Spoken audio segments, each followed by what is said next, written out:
Are you struggling for consistency in your sim racing? Does your iRating look like a roller coaster? If so, we have good news for you. The way to get more consistent is to first understand what you're doing differently than the professionals. And VRS is the answer. With our competitive subscription, you will have the telemetry, setups, tutorials, and everything else you need to fully analyze your driving. Our data packs and the ability to compare your driving with the best in the world will show you exactly where to adjust your inputs, change your driving line, and shave seconds off of your lap times. And our powerful and precise Direct Force Pro wheelbase and precision pedals are being used by some of the world's best drivers. All these champions agree that VRS hardware is not just the best on the market, it's also priced well below the competition. So if you're looking to upgrade to direct drive and the best pedals in sim racing, VRS is your answer. If you want to get better, get faster, and make it happen sooner rather than later, you owe it to yourself to find out why so many people are switching to VRS. You'll be so glad that you did. Visit www.virtualracingschool.com and learn why the best use VRS.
Good evening, everybody, and welcome back to the Simwear Porsche Cup Benelux 2024 here for round 4 of the championship at Hockenheim, a brilliant circuit located in Germany. And well, we've had a very interesting last 3 rounds. We head to another really iconic track. Of course, we got Red Bull Ring and Zolder to end it off. But joining me, Nathan Richards, in the commentary box will be Avery McDonald. Avery, welcome in, and what's your thoughts of the Hockenheim circuit? Because I really love it. Oh, it's one of my favorite circuits to race on. You know, I've been practicing before the race just to kind of get a feel for what these drivers are going to be handling. And man, this is fun. I couldn't even get myself out of the rig, but you know, just thankful to be here, an opportunity to watch these, you know, these Porsche Cup cars work around an iconic racetrack. And you know, the last time these drivers were on Apex Racing TV, it was a phenomenal race. So I'm expecting a really fun race tonight.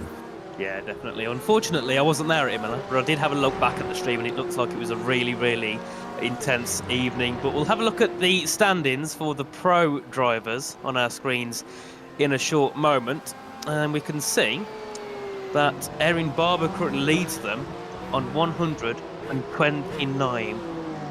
We're just going to wait for them to pop up on our screens. There they are. So it is Erin Barber who leads on 129 to Colin Klopperman on 108 in second place, and Vince Peters in third on 94 points, I believe, after getting a double win back in Imola in race 1 and race 2. And then Ola Postrup is in P4 on 63 points. A point back is Benjamin DePape, who got his first podium last time out on 62. Then we have Matthew Collin on 59, followed by Marco Van Luck, Sebastian Deman, Matthias de Tige and Lucas Romano, our top 10. And we'll also have a look at the AM standings, which Marco Van Luck currently leads on 136 points to Jelle Verstraeten in second on 104, and then Steve Clays in third on 89 points after a poor couple of rounds, only getting 1 podium last time out. Then we have Jean Van Leept in P4, Kimber Haight in 5th, followed by Kevin Deckers, Kevin Safro, Matthew Sophie, Matthias Jacobs and Soren Gerritz, the top 10 in the standings. And coming through into this round, Avery, we've got a new driver, Dmitry Dimchenko, if I pronounced that correctly, 10.1k iRacing. I expect we'll see a lot of him tonight.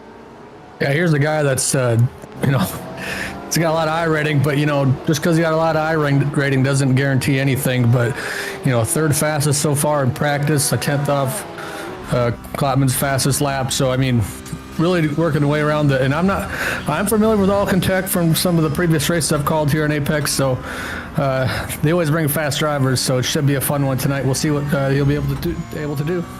Mate, we certainly will. We've still got about 7 minutes to go in this practice session, and if we look back at FP1 and FP2, it was Dmitry Dimchenko who went quickest ahead of Erin Barber and Coleman Klopman in 3rd, and in FP2 it was Erin Barber ahead of Dimchenko and Klopman in 3rd once again. So those 3 definitely the guys that we're going to be keeping an eye on. But also Vince Peters, certainly surprised to see him currently outside the top 3 in the 2 practices and currently in P4, around, just under half a second back from our top guys. Certainly a surprise. I remember back in Spa was fighting for the win on his debut and obviously taking a win in Imola and a win, in both races in Imola. But then again, this track itself, Avery, I don't know if you agree with me, I think is a very, very difficult track because after you get out the hairpin at turn 6, you've got turns 7, 8 and 9, which is a really difficult section, and then you've got turns 10 through to turns 15 at the final corner, which is also a very difficult section. So it's going to be hard for the drivers here, isn't it? Yeah, everything's just a little bit different, and there's no corner really alike, so that makes it a little more difficult to get into a rhythm. But I'm looking to see where someone else will be making some good passes. But I tell you what, man, when I did, like I said, practicing earlier, and I had got cars flying by me on the AI, and I was like, man, this is gonna be exciting because there are some really good passing opportunities here at Hockenheim.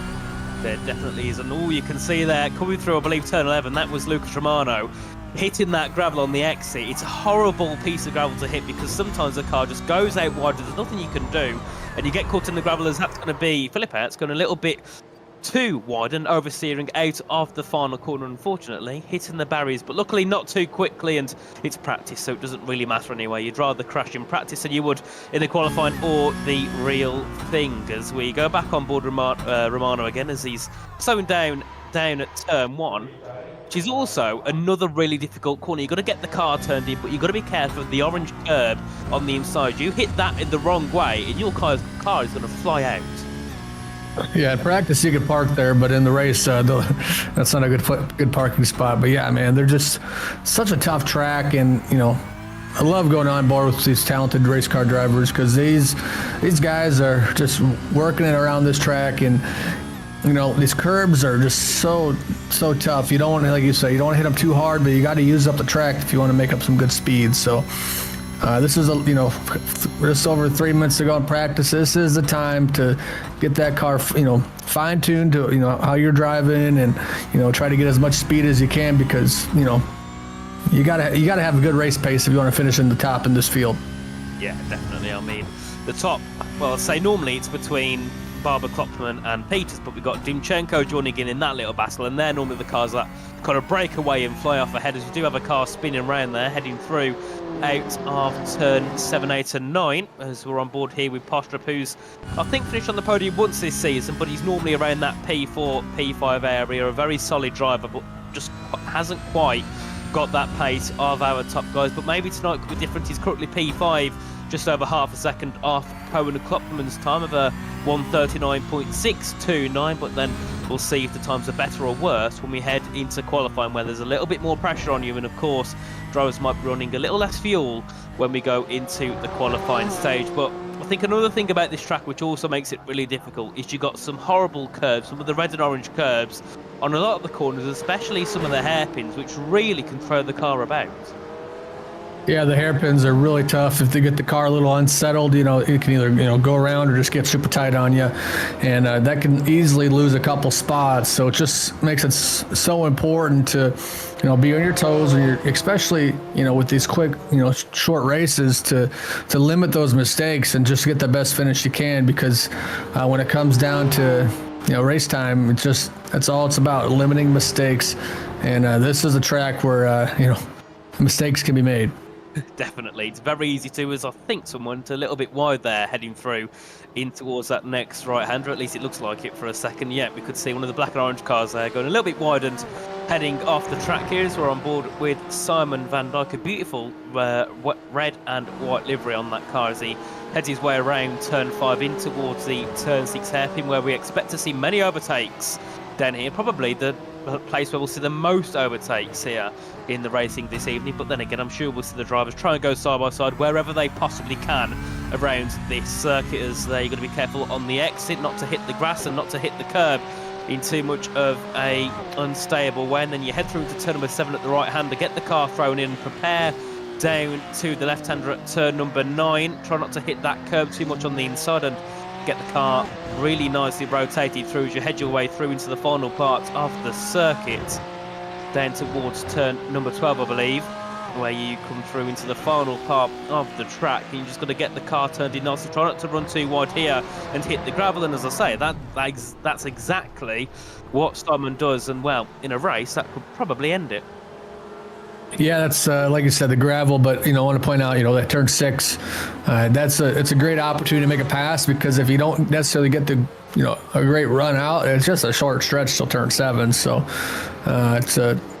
they're really going to, like you said, probably going to be where we're going to see most of our passing attempts. But don't count out the other corners. There's a reason this is a 16 turn track. So, but. It's just so tough when you get in that gravel too. So we'll just have to see. Me being a little bit new to the series, I have watched back the last Apex broadcast. So a lot of fun. Practice has concluded. So now here comes the pressure. Definitely. We've got 20 minutes of qualifying, so it's quite long compared to what we normally get. We normally have 8 minutes or 10 minutes of qualifying, but no, they have 20 minutes to qualify, so you get a little bit more time, but it does build a bit more pressure on you, because if you do make a mistake in the first couple of laps and you've got kind of 1 lap to do it, you've made so many mistakes. You've got to make sure that you get your perfect run, as we do see a couple of cars straight out the pit lane looking to get their first laps on the board, as obviously normally there'd be a bit of content there, but luckily in the pit they're all ghosted, so they can drive through each other and just field out onto the circuit. Of course, it is an open quali, so they're all the cars are going to be on track together as we follow a few cars heading out onto the circuit, and we'll see who can take pole position. But I think the drivers we'll be looking at definitely are Dimchenko, Barber and Klopman, I think, for this one. Yeah, I'm under the mindset here when it comes to open qualifier. I either want to be the first one out or one of the last ones out, because you get in that big pack, you're not going to be able to get a good clean track to get your fastest time. So I kind of like the ideas that Kevin Deckers and Matthias are doing, is just kind of going towards that back of the field and have a clean track. So that's kind of maybe my mindset going in. Try to get a good lap in, within the first 5 minutes. Then you can maybe take a break and come back in for the final 5. But just try to get a good clean lap in, so you don't have to worry about really being under pressure towards the end of this 20-minute session. Yeah, definitely. As we see here, Mats Strand just heading his way through to prepare for his first lap, racing for Racing Lab Esports, who I believe are in the top 5 in the standings at the current point. Of course, I think there's 9 or 10 teams here in this championship, and they are fighting for the team championship as well. Vortex, I think, still lead it. They've got quite a few drivers in the field, and some very quick drivers as well in the field. As we see, there's a young Swede here on a Porsche heading through into the final couple of corners. We've got Dmitry Dimchenko as well heading through into the final sector now, looking to begin his first lap of the session. I'm keen to see what he can do. Of course, I believe being a rookie here in this championship, and well, statistically being one of the best, but of course we've got to see what happens when we actually get to the qualifying and the racing. And we'll go on board with Dimchenko here as he heads his way down to turn number 1, of course, getting up towards 5th gear, and then you're going to get the car turned in nicely, hop the curb on the inside, try not to run too wide and go off track, and he keeps it on track perfectly fine, heading down towards turn number 2. Now at a bit of a sharp hairpin corner, get the car moved to the left, get it turned in, hit the apex on the inside, and you can get straight on the power on the exit through to turn 3 and into turn 4. Then, of course, turn 5, that long left-hander, which is not really much of a corner.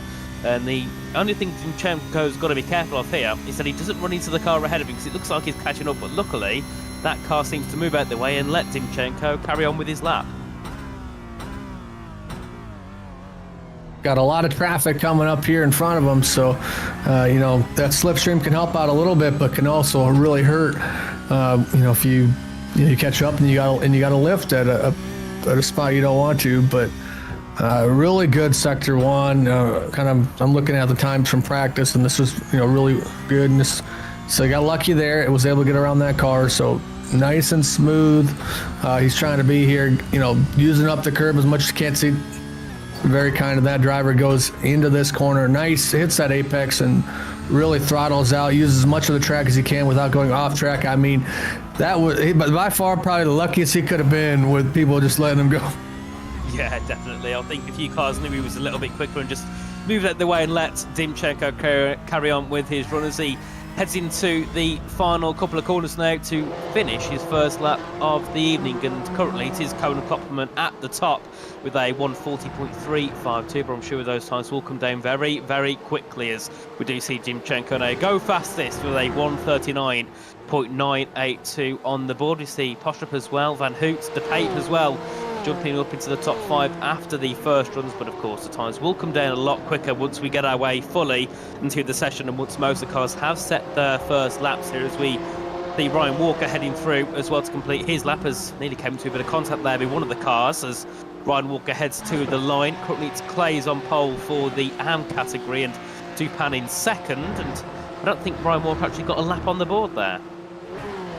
Yeah, I might have got an off track, or maybe if it was you know, out lap, but Dimchenko just a skosh slower than his time in practice, so we'll see if he's going to be able to speed back up a little bit to maybe get, you know, 139.7s where you know, Klopman was for the in practice. But great time for those, you know, all these drivers pretty much out here, you know, 141 to 139. So a lot of, you know, we got 11 drivers, just under half of what the field is, that got a lap in under 5 minutes. So now you could just hot lap and try to get a little bit quicker every time. So when you get that good clean lap in, you can afford a hot lap.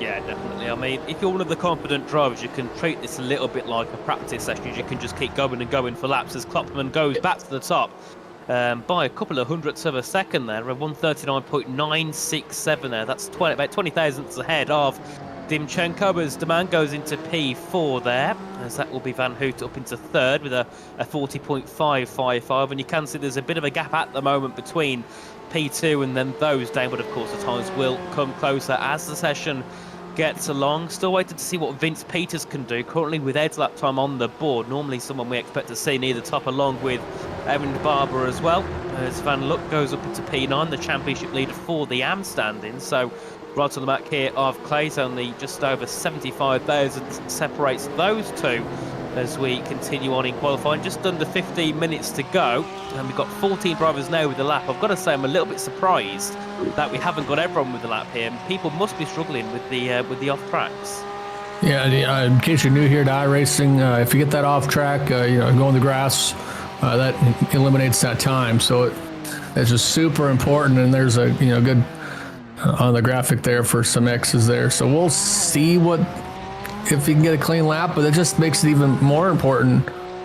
Yeah, they're accurate-ish, but there's a good idea. But the one thing, Nathan, like when I'm going into, you know, qualifying and I'm at a track like, you know, Hockenheim, where I'm not the best at, I'm just going to go out there and just try to get a good clean lap to get a baseline, because, wow, look at that. Klopman just got that fast time. But just get a good baseline lap in, because once you get your clean lap in, and you can push it and afford to make those mistakes. But heck of a lap by Klopman. I mean, 139.731, like, that's fast.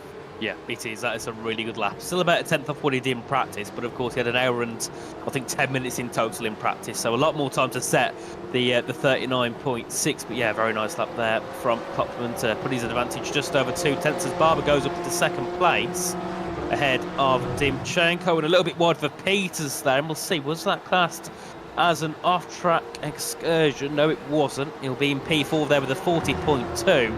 But surprisingly, Peters is nearly 6/10 off, so that is certainly where we don't expect to see him, as that's going to be yellow of a straight and round at turn 1 on the exit. And sometimes it is easy to head into that first corner, get a bit unstable on the curb, and it just sends the car around. And at that point, with these cars, these little Porsches, there's nothing you can do. Once you're gone, you're gone. Yeah, once you're gone, there ain't no coming back. So it's best to just spin the car out, try to get out of the way, and just hope you don't get hit, because that could hurt. If you got a direct drive wheel like I got, if you get hit, you kind of snap the wrists a little bit. So good for him just to get out of the way. But, you know, we've got a real busy track, Nathan. Only 3 drivers not out here on the track. So a lot of cars are on their out laps. So we got, you know, fresh tire, got the fuel load they want. And they're just going to get out there and they're going to dig on it. You know what I mean? They're just going to go out there and they're going to push it, because they're at the 8-minute mark. You have an opportunity to go probably make 2 attempts, maybe even possibly 3, you know, because you got to add that out lap. So we'll see what these drivers are going to do, because I'm expecting to get a little bit quicker. Yeah, definitely is. Still, we've got 2 drivers without a lap, that being Joran England and Matt Strand, one of those being in the AM and the other one being in the Pro. So hopefully they can try and get their first lap sorted nice and quickly there, as this is Matt Strand heading through into, I believe, turn number 11 here. And currently, of course, with that time, I'm going to try and get his first lap on the board. Beautiful green and black livery with a bit of white as well on the side, as he heads his way now into the final sector. Now a little bit off in the first sector, a decent middle sector, but we'll see what that third sector can provide, as England goes up to P13, second in the AM category there at the moment in qualifying. And what can Matt Strand do as he heads to the line? And it will be P18 with a 141.643, so about 2.5 seconds off the quickest timers. Oh, that's someone off again at turn 1. Is that Verstraeten again? I think it might have been. Looked like it might have been like 13 of Steve Clay's or something, but man, that's I tell you what, that's once, like you said, once you break loose, you're gone. There ain't no coming back. It's, you know, slide until the car stops and tow it back and try it again. You got, you know, halfway through qualifying, and so, but there it is on board. Yeah, into turn 1. That's what happens here to Clay. So gets a too much curb. And I mean, it's one of those where sometimes it's not even a driver error. It's just being good luck, isn't it? Because he did the exact same thing as the car ahead. Yeah, the car, it just got unsettled, and it just it spun around, and he went back to the pits and gonna come out and try it again. So yeah, that's the nice thing with open qualifying is, yeah, you got a lot of pressure, but if you do screw up like I usually do, I got another chance to go out and put a qualifying lap in. So only 3 drivers so far in the 139s, and a couple of 1 out laps. So we'll see, man. I'm excited. I think we can get a little bit quicker. Yeah, definitely. I think the fight for pole will be between the top 3 and maybe Peters, if he can get a bit more time. But yeah, we're going to have a really good fight for that pole position. Of course, it's Klopperman at the moment that has that pole position there by just over 2/10 to Erin Barber, who's our leader of the standings. 129 points for him and a 108 for Klopperman in second. So this race would really help that championship if Klopperman could have the upper hand here in Hockenheim over Erin Barber. As we follow through here with Cohen Klopman, heading through in towards the next few corners here, and we'll be preparing another lap as he heads his way through into the final couple of corners now. We'll see, what will it be here for Cohen Klopman as he heads into turn 11?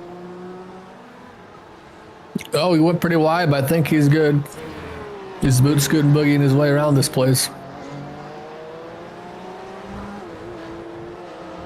Looking good. I love the onboard, man. Look at the crowd. I love those stands. I'd love to go here one day. It's great, isn't it? Lots of stands, lots of people in the crowd watching. And let's see, what will it be for Klopman now as he heads to the line? Will it be an improvement on his previous run? And it wasn't. No, he was about, well, just under a tenth down. He did an 8:05 there. So still consistently, and that lap would have still been good enough for pole anyway. You know, that's how good he is at the moment. That lap would have been good enough to take pole position. as we do have Aaron Barber here heading through in towards the final sector now. We'll see, can he try and take that pole position away from Cohen Klopman, heading into the final couple of corners now. 2 right-handers, and then it'll be a short drag to the line. And let's see, he's got to find just over 0.2 of a second here, has Aaron Barber, and will it be enough to take that pole away? To the line he goes now. Let's see, is it an improvement? I don't think he set a lap there. I don't think it was valid.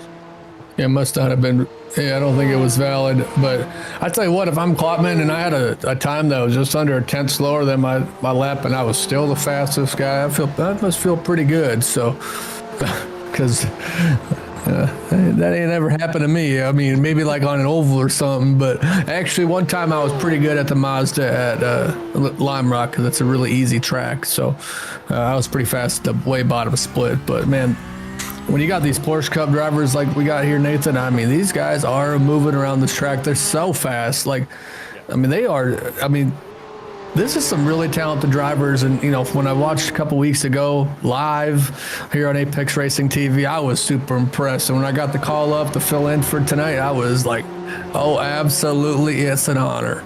Yeah, I mean, this might. I've only been doing iRacing commentary for just over a year, and this might be one of the best series I think I've commentated over, because it's been brilliant. Every round I've done, there's been really good action. There's been really close times in qualifying. I mean, at the front it starts to break away a bit, but you look there from P9 where Strand is down to P15. That's only 0.3 of a second. So the midfield battle is really, really close. And sometimes I do feel a bit bad for the AM drivers, because some of them are a little bit better than some of the pros, and they sometimes might deserve to be in the pro category rather than the AM, but at least have a high chance of winning something if they're in the AM category. As we see Lucas Romano here, currently P10 with a 140.7, and just letting a couple of cars through. I think one of them there was Vince Peters. Just letting the car passes. Oh, what a lap that is there from Dimchenko, a 6.50. Ooh, that is a brilliant lap. Call a fire department, because that car was on fire for how fast he is. My, oh my, that was impressive. Jesus, that car was rotating and motivating around that whole place. That is a really nice lap indeed. I mean, that'll be difficult to beat, even from Klopman, who's been really good in qualifying so far. As I think Peters is also just starting a lap. Klopman's going to be on an 8 lap now, so it'll be Klopman's next chance to try and take that pole away from Dimchenko, but it's going to be hard, because a 6.50, that's a really, really good lap indeed from I think, the Portuguese man who's at the top. And this is Dimchenko here heading through. Of course, not going to be on a lap this time around, I don't think, as he heads his way through into the next left-hander here. But all eyes will be on Klopman. If we can have a on board here of Cohen Klopman, so we can see how he can take to track on this lap. We'll see what he can manage to do. Yeah, Klopman and Baba both ran a little bit quicker in the practice, but when you have 100 and some minutes to pull that off, Nathan, that makes it a little bit easier. But now they got 4 minutes, pretty much one opportunity, maybe two to. Oh, Klopman, I think he just went off track. Yeah, I think you just went off track. You can't do that. No, that's not going to help his lap, as Van Hoot goes up into P4. Then a brilliant lap from himself. Don't often see Van Hoot even in the top 10, really. So a brilliant lap indeed from him, as Van Luck goes into P15 as well. So he put himself second in the AM category, the 141.1. As Posh up there was looking to improve, but unfortunately was a little bit down on his previous time. Van Hoot's gone back out on an 8 lap. No, he's not. He's back in the pits, and I think that might be his. Oh no, he's back out again. There we are. Make your choice, Van Hoot, of what you're going to do. As we're on board here with Michael Van Luck, currently P15 at the moment. Normally see Van Luck a little bit higher than that. I think it was in Imola. He got himself up into the top 6, top 7 in the overall standings. Of course, it was a double win in the AM category. Currently in second to Verstraeten, who leads that category here in qualifying, as Philip Hertz goes up into P17, and I think Van Luck there got in the way of a couple of cars on a lap. Yep, Dimchenko off track there, but yeah, it's just That's a really good lap by Van Houten, and has an opportunity. You're starting up in that, you got that fourth so far in the qualifying, fast of the 140. But yeah, he's a little bit off the pace of what the drivers are in front of him, but it's still a really good pace to where you could still beat him. I mean, it's one thing to hot lap, it's another thing to, run the 30-minute heat and see if you can maintain that pace throughout the whole run. So really impressive run, and it's still a busy track. And, with it being kind of a smaller track, Nathan, we've seen have some, traffic be in the way and, people pulling over, but still it's for how small of a track and how busy it's been. It's, still been really good, clean laps for everybody. It certainly has. I mean, I'm just looking on the timing screens, and Klopman currently is 7 thousandths quicker in the first sector over Dimchenko, but has lost time in the middle, as that will be Barber up to second place with a 7.14. That's what, 17 thousandths quicker there than Cohen Klopman, and maybe Klopman could go from being the dominant one in qualifying now to finishing in third. So we'll see what Klopman can do on this next lap. His middle sector was a 46.266. That's around I think it's around a tenth off what Dimchenko and Barber did here. So we'll see, can Klopman take the fastest time to the line? I don't think he will, unfortunately. Oh, and there goes his last chance. Crash. Oh my. Oh man. Holy hell, Hannah. That was Klopman straight into the back of him. Yeah, and that was his last chance to get a lap in with qualifying about to be concluded, but that was a hard hit. But I mean, you don't lift there, it's qualifying, you know what I mean? Like, you gotta we ain't lifting when it comes to qualifying. So indeed, and take a look at the tape. What happened into turn one? So I think this car here just loses it, and unfortunately Klopman goes straight into them. Yeah, you can see Klopman on. Well, I would have thought he would have moved over to the left of it there, unless he was expecting that car to move quickly. He can't afford an off track either, so Hard one. It was just a hard hit. I mean, that's all we can say. It's a hard hit, and it's qualifying. They're all going for it. I mean, but still good qualifying, good for Klopman. So, but it was a good chuckle, because you see it happen, you're like, oh boy, it's either gonna be really close or he's gonna smack him. And he smacked him. But it was a great qualifying session though so far. I mean, we're almost concluded, but that's the one thing about qualifying, Nathan. If you didn't get those first couple laps in, those fast times, and relied on the last 19 minutes, or last in the 19-minute mark, and wreck the car, and you start in the back. That's why it's so important to get a good time right away. It certainly is, as we did see Peters go up into P4 there ahead of Van Hoek with a 39.984. So we've got 4 drivers now in the 39s, and that will be the conclusion of qualifying, and we'll shortly see the qualifying results and the starting grid for our first race of the evening, as they'll pop on our screens very shortly. It'll be Dmitry Dimchenko on pole, 64 thousandths ahead of Barber in second, and Klopman in third, followed by Vince Peters in the top 4. Then we have Van Hout, Postrup, Heremans, Walker, Derman and Strand in the top 10, with Romano in the top 11 there, and Verstraeten 12th first for the AM category. And then we'll see in P13 it will be Benjamin de Pate, followed by Matthias de Tige. Steve Clay second in the AM category. Then we'll have Van Look in P16, followed by Engelen, Philippert, Dupin and Van Dijk the top 20. And then we have Deckers, Verhaeten, Collin. Full grid for the first race, which will be 30 minutes, so it'll be around 20-ish laps, I think. Yeah, it was a good at math, so yeah, we'll go around that. I mean, I work in TV, directing and running replay for sports, so math's never been good. I work in about 5 to 10 second increments to make sure I get to have something long enough to go to breaks. So that's about as far as I go. So we'll go with what you said, and if we're a little bit wrong, that's why we're in the booth. So, but just an impressive qualifying session. I'm ready for some racing. Of course, we haven't got long to go before the cars get all gridded up, and then we head our way down to turn 1 for the first race of the evening. And Dimchenko on debut here will be looking to try and get a win, and maybe we'll be looking for 2, because that lap was a superb lap there, just over a tenth quicker than second place Aaron Barber, who of course leads the championship heading into round 4, and we've got round 4, 5 and 6 to go, and then that will be the conclusion. So a lot of pressure here on Barber's back, but also Klopman very close behind, also looking to try and fight for that championship lead, and we haven't got too long to go. And before we get underway, I'd like to let you all know that we have a giveaway by digitrax.com/giveaway, and you can get some gloves, some KGL sim racing gloves, but we do have the race about to get underway. 5 lights here in Hockenheim, and we are underway. Great start by Dimchenko in the lead, and Klopman there looking to possibly make a move around the outside on Barber, heading into turn 1, but Barber has the inside line and covers off that second place. We can see a car going out a little bit wide there. I think that was Van Hoot in P6 as we head our way down to turn number 2, and Klopman there to the inside looking to go for a move on Barber and having to defend and into turn 2. There we go, a few cars going 2, 3 wide, heading through that first sector. A nice race start indeed, but that back, the back markers of the midfield, they're going to get really close together now.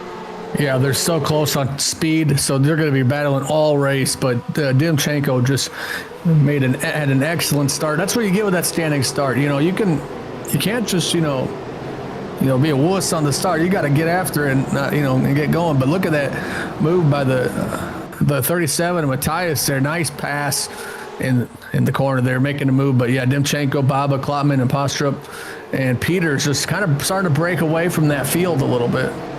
Ooh, nice move there from Peters up ahead of Ola Postrup into P4. So must have lost position there on the start as we head our way through into turn number 11, and Dimchenko has that lead by just under half a tenth to Barber and Klopman in third. You can see heading through here a few cars really going for some moves in towards turn 11 there. The car number 31, that will be Joran England there on the inside, I think, of Matthias Tatij, heading down to turn number 12.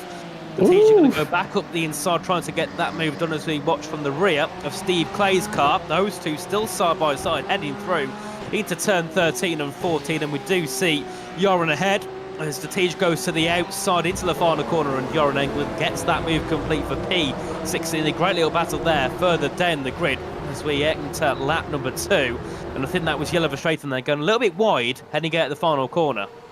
Yeah, great job by Joran there to, when he was clear, moved his way in front of the 37 and Matthias there, because Matthias was just making that car work. He was trying to get down in the corner a little bit and make a pass, and here it comes. Goes underneath the 31 of Joran there. They're both making a little bit of mistakes there, Nathan, and it's only a 30-minute race, so those little mistakes can really cost you some spots. Yeah, definitely. It'll add up by the time we end the 30-minute race. Just over 28 minutes to go, so you've got to make sure you're not making that many mistakes here at this point as we're on lap 2 as we head our way down to turn number 2 here. On board with Kevin Deckers in P20. And someone ahead having a big lock-up and nearly ended up going round, but luckily they all continue on safe and sound as we head our way into the next right-hander here. And in the lead, Dimchenko ahead of Barber. And still, the gaps are starting to increase because Klopman's around half a second back, and Peter's also half a second back from him. And then Van Hoot has really dropped off from the back of Postrup. It's pretty much a half a second all the way down to 5th place, so Dimchenko's got, that little bit of a lead. It's a half-second lead, but one little mistake, which can really happen here, like we've seen in practice and qualifying, where they just hit the curb, like they do every other time, and the car gets a little unsettled.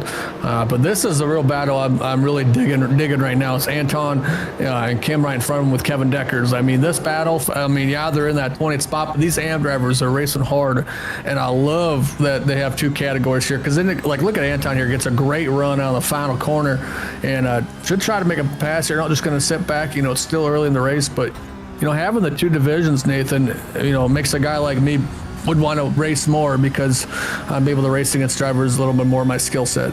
Yeah, definitely is. We do see the Pan making a move, and I think these two might be teammates in the Flemish Sim Sports team. So we do Pan ahead of a H as we head our way out of turn 2 and turn number 3. We did see Philip Hertz as well make a move ahead of Simon van Dijk for P18. I think that was also down into the same corner as we head our way through. This will be a replay into turn number 1 off Philip Hertz here on the back of Van Dijk. Van Dijk goes a little bit wide. A better run here for Philip Hertz down to turn number 2, and that should be a pretty textbook move there from Philip Hertz in P now into P18. Yeah, you got to wait once you get that good run out of 16 as you go into 1, just because it just tightens up so quick, and it's better just to kind of maintain that run and just try to time it when you get through that little kink and get into turn 2. But this battle right here for 4th in the amateurs, Bjorn England, who's been run real good so far this race, with Kevin Deckers right behind him. A little bit of contact there with Simon, but they're able to keep on rolling. So just a really good job all the way through this field. I mean, there's battles from 1st to 23rd, and that's what we love about this series. Yeah, that certainly is, as this is Michael Van Luck here in P13 on the back of Lucas Romano. And Van Luck's been really positive this season, in my opinion, has been worthy of a pro seat, because I think he finished P6 back in Imola and nearly got a podium, I think it was, all the way back in Spa. So certainly a very quick driver indeed, but currently down in P13 overall and leading his category. Of course, would be good for his championship. Currently leads it by 32 points to Jelle Verstraeten, who's right behind, well, about a second and a half back behind him as we head our way through. And I think Ryan Walker's leading this train here for P9 down. Strand, De Pate, Romano, Van Luck, all involved in that little battle. As we do see a move, I think, for the leaders. Barber's right with Dimchenko, as they are also heading down towards turn number 6 at the hairpin, and Barber has got the move done ahead of Dimchenko. Dimchenko's gone a little bit too deep. Klopman could also look for an opportunity here to make a move for P2. To the inside goes Cohen. Klopman, can he get that move done? It's going to be a close one as they head their way through, and let's see, into turn number 8 they go, and Dimchenko for now has that second place covered off, but I think because he went wide once, that's really put him under a bit of pressure there, losing 1 position, nearly lost 2. Yeah, Dimchenko about 0.3 of a second slower that last lap, which helped Bob get back up to him. And Klopman's like, you know what? I want to get up to second place. Can you slow up or something? Let me go by. So, that's what saying earlier. Yeah, a half second is a big, it's a good gap. But you make a small mistake and lose that time, and that allows for the pass. But like you're talking, Van Luck there leading that, doing well in the points. And when you're points racing, you got to be cautious about that. But here's that pass with Baba. Yeah, heading down to turn 6. Baba's on the inside of Dimchenko. Let's see what happens here between these two. Nice move indeed. And I think, Dimchenko went a little bit wide on that exit. Of course, had a really poor run and then allowed Klopman to try and make that move up into second place, but backed off, heading down to turn number 8. So Barber's now taking the lead. Oh, that's going to be a slide for someone further back. That's going to be Steve Clays into the barriers there, I think it was, down at turn number 1, and that is going to be a big shunt and going to really put a bit of damage on that car. Currently 3rd in the standings, so doesn't want to be then in P20. Yeah, when you're points racing, you got to be, try to be cautious. Just try to get the most points you can. We take a look at the tape, and we reeled it back, and we're taking a good look at that incident here, just behind his teammate. We really went over the curbs a little bit and kind of just got the car unsettled and hit that wall real hard. And we'll see if he can keep going, but and keep those maintain 20th so far. Oh, it's going to be Colin there. Maybe he's tapping the back of Clays again. That wouldn't have ended very well, would it? No, yeah, it just looked like Clays is going maybe a little bit slower and kind of caught him off guard. But one thing I want to point out from that Dimchenko and that battle when he lost the position to Baba is how much room Dimchenko gave him on that corner exit to know, hey, Baba's probably going to run a little bit wide because of coming in that corner a little bit early. It just kind of gave him room and lived to fight another day. It's still 8 minutes into the 30-minute race, so still time to make the pass. But good job by Dimchenko to understand that, hey, I'm probably going to get past here. Not really worth fighting. Because there's still time to go. Yeah, there is certainly many more laps to go as Dimchenko here closing in on Barber once again down to turn 2. Let's see if there's going to be a move this time around. The gap is closing in. It's just over 0.2 of a second now, and no move being made that time down to turn number 2 as we head our way through the end of that first sector. And we can see as well further back Van Hoot really dropped up from that pack, but the good thing for him is Heremans has also dropped back, so now Van Hoot's in a good position where he's got no cars ahead, but he's got no cars behind. But here comes Dimchenko now looking for an opportunity, but no, he actually chooses to sit back and not make the move. You could see heading around turn 5 and Dimchenko tucked back behind Barber. Yeah, good move by Dimchenko to kind of, not make contact and just kind of catch up with them. But the big difference between like the top drivers and the drivers like me is they know like when they going into those corners to make a pass, like they can really they got full control of the car. So I look forward to see when Dimchenko is going to make a move. I think right now, if you're Dimchenko, you just wait for Baba to make a mistake. I'm not saying it's going to happen, but when you're this early into the 30-minute race, it's not worth forcing it, especially when you're up in second place.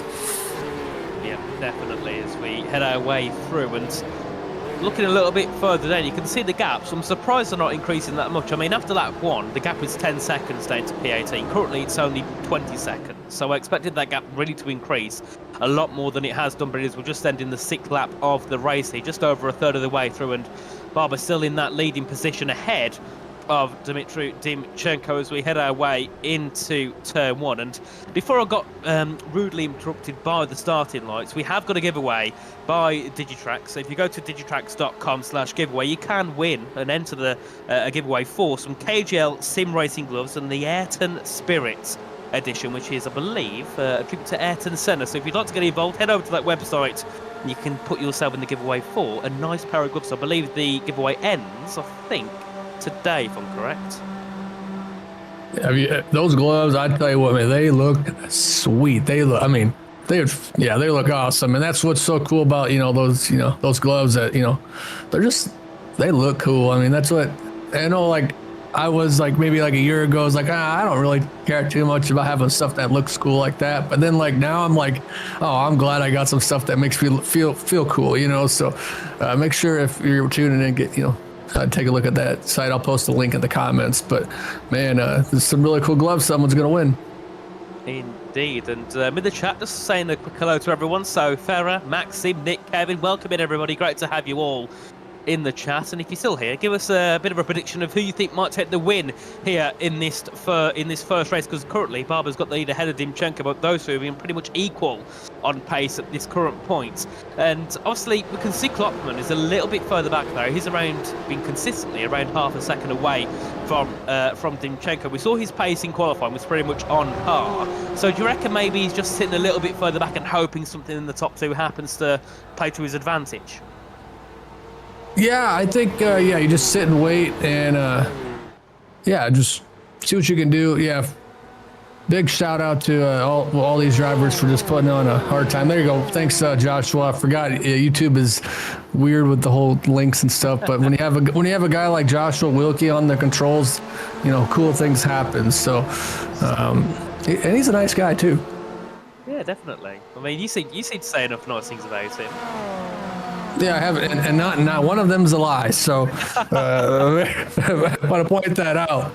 If you've watched anything on Apex Racing TV, there's a good chance that Josh was involved. And as talented as these drivers are, he's a very talented individual as well. But back to the battle at the track. So, Baba and Dimchenko are just really working it right now, and I think Klopman's in a good spot too. I mean, you're sitting third, just a little bit back, and if those guys start to make a mistake or battle a little hard, they might open up. See, look at Dimchenko there, just kind of catch back up to Bob on the exit of the corner, trying to find out where they're faster at, where's the best, for them to make the pass. So we're almost to the halfway point, so it's, it'll start heating up, but I think Dimchenko is just cruising, Sunday cruise in second place, just waiting for an opportunity to make a pass. I mean, he's a lot more patient than me, that's for sure. I mean, by now I would have probably made about 5 or 6 moves, and Dimchenko's, I think, made 1 set. So, yeah, definitely a lot more patient than myself. That's why I'm not a pro racing driver, and I'm only 1.7k. We'll forget that. You're better than I am.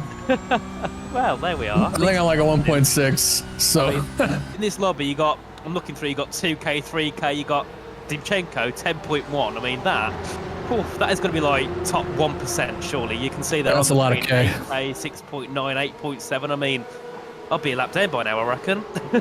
I know who I'm calling if I want to build a team for an endurance race, because I ain't calling my number, I'll tell you that. But there's a lot of very talented drivers all the way through this field. I mean, 23 drivers have been putting on a heck of an effort here, Nathan. So, the iRating is spread throughout the whole thing. But man, this is really a really good field. I agree, Matthias.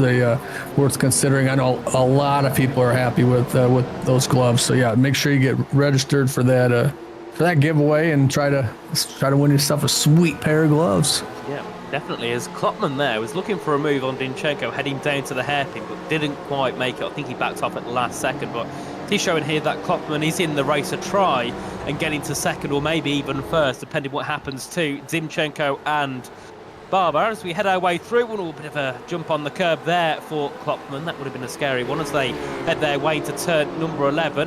Up in the curb on the inside and into the grass, into the gravel, sorry, a little bit there on the exit, but no harm done here as we head our way through. And Peter's also really caught up now to the back of this train, currently in P4, of course, at the moment, third in the standings on 94 points. He's 14 behind Klopman at the moment, and Klopman being ahead of him is really good for Klopman's chance to defend in that second place, but he's sitting behind Barber, who is in the lead of the standings here. So Klopman has a lot of work to do if he wants to try and get closer to the lead of the driver's standings in the overall category, which is the Pro and the Am combined, as we head our way down to turn 2 once again, and Dimchenko closing in on Barber, but choosing not to make a move.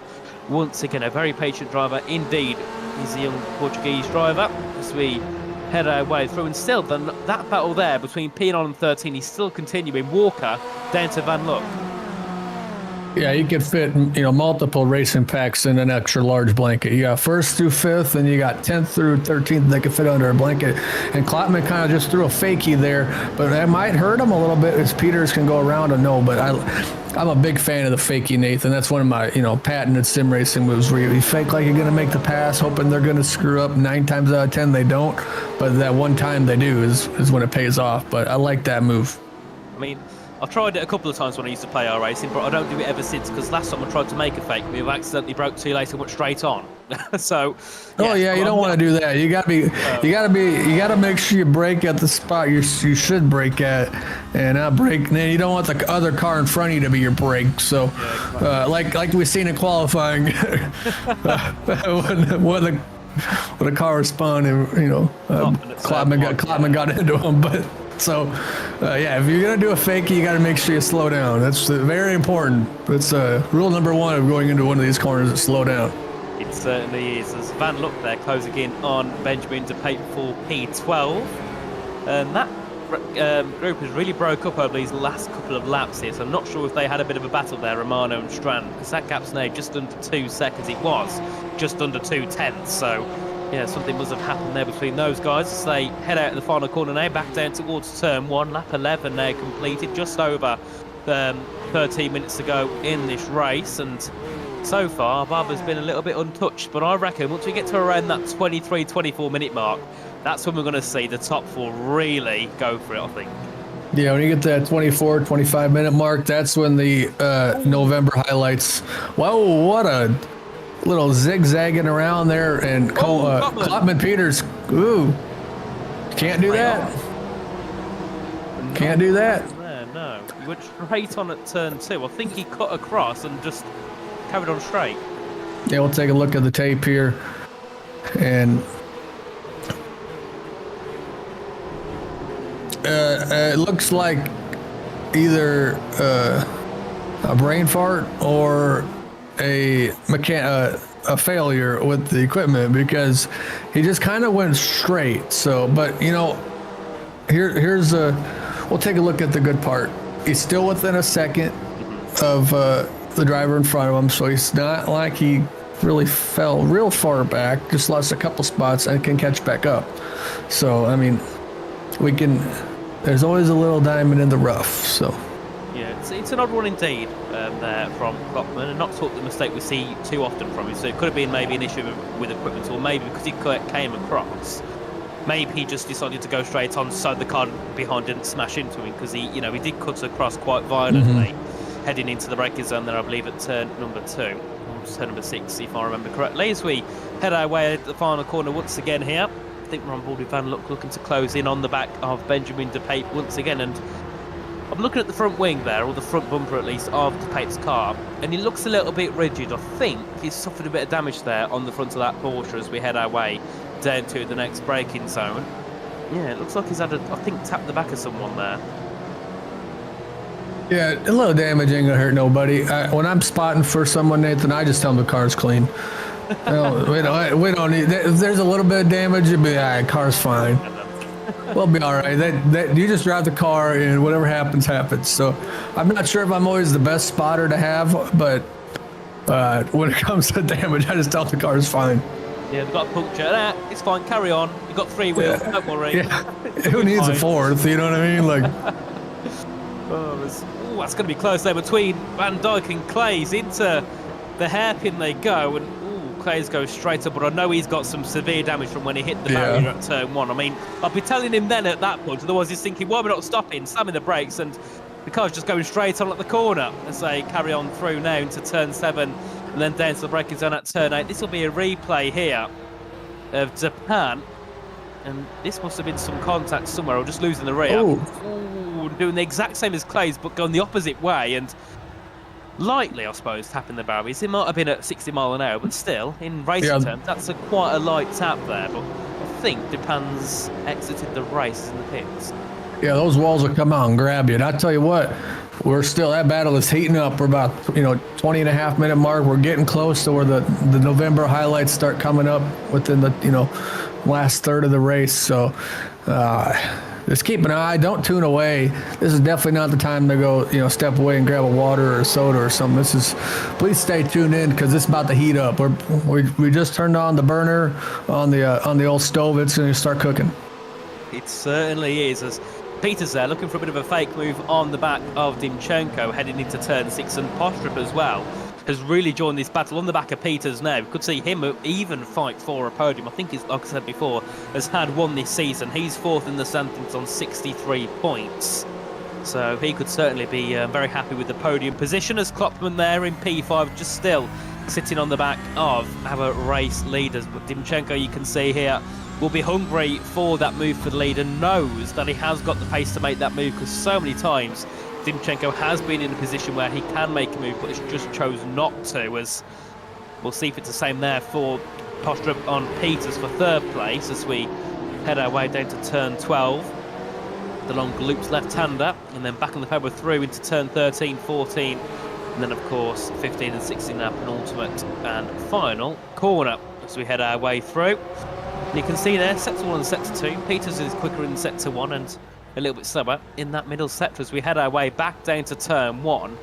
And Dimchenko still right on the rear of Erin Barber. And the question is, when will he choose to go for that move? Is it now? Is it last lap? Or maybe when we get to like the 3rd to last lap, possibly, when he knows he can make a move and then just defend? Right.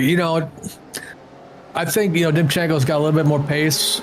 Not much, but, enough to, when he gets by, he might be all right, but I like waiting till the end, man. Let's get excited. Let's get the viewers something to watch. Let's wait till that last lap to really start. We want to battle throughout the whole race, but we want to see some real crazy, clean moves. And we're just asking for a 5-wide finish to the line. Not like we're asking for too much. So. Not too much at all, is it? That 5-wide? No, not too much at all. If it's any car, it'll be this car that can do it, because these are really small little VGT cars, the Porsche Cup cars. They're also difficult. I've driven them once at the Sim Expo back in Germany, and believe me, they're not easy to drive. So honestly, to anyone anyone on the grid driving them well, fair play, but those in the top 5 that are literally on the edge every single corner, every single second, big fair play to you, because it's not easy to be driving at this speed consistently without making that many mistakes. As I say that, Dimchenko dips a wheel into the gravel heading down to turn 12, and of course that's sometimes one of the things you don't want to happen, because it doesn't necessarily affect the car, but you mentally think, oh no, I've hit the gravel and I'm going to go wide, and well, you end up thinking you will and you do go wide. Yeah, it's such a tough track, and shout out to all these drivers, but especially the top. The top 5 have been under a little bit larger of a blanket. Now, we just got something in the chat, Anton. Sorry, you're not feeling good. Hope to see you back next time. But Hansi just said that Baba is first with a broken throttle pedal and doing hand controls, but then DuPont said fake news. So, I'm just going to say this. He's a boot scooting, boogieing around this place, whether it's a hand control or foot control or whatnot, but he is flat out moving because the gap has grown a little bit. So whether it's true, false, or, in between, he's fast. Of course. Saw the message there from Nick. Not going to repeat that on stream. No. An interesting message indeed, as we head our way through now, and Kloppman is right on the back of the battle. So he was around a second off originally. He's now within 3/10 here of Ola Postrup. So we could have a really good battle for the lead of the Grand Prix. Well, Grand Prix race, there we are. I'm too used to Formula 1, there we are. Lead of race 1, heat 1, whichever you want to call it.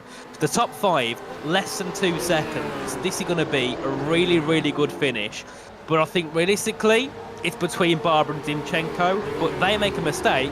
Peters, Postrup and Kloppman can go straight through and try and go for a podium finish. Yeah, you don't want to make... If you're going to go for a pass, you got to be pretty confident, you know, pretty confident that you're going to be able to make that pass. Because if you don't, those people behind them are just going to catch right back up. But so now we got to actually did break his pedal, but I'm just going to say he's a fast driver. He's, you know, boogieing his way up there. So I've had a moment where my pedals broke, where I literally had to buy a new circuit board just to run the brake pedal. So, you know, it does happen. So not ideal at all. I mean, I'm on an old Logitech G920, so my wheel's nothing fancy at all. It does its job. It's 8 years old. I'm definitely in need for an upgrade, but that's got a long way to go. As Matt Strand is in the pit lane and going to head back out, serving a drive-through penalty. So that will be that served and dropping down to P16 in the race. Definitely not the way that Strand would have wanted this one to go. But we do see our top 5 there leading away. But in the AM category, Benelux still leads ahead of Verstraeten and England now in 3rd. And if I am correct, I think England is making debut here in this series as Strand is back in the pits there. So I think has chose to bail out of this. Well, otherwise, it's just a bit of a glitch on the timing screens as we head our way through here with Barber in the lead, and we can see now Peters is starting to drop back a little bit more now. The gap's just over 7/10.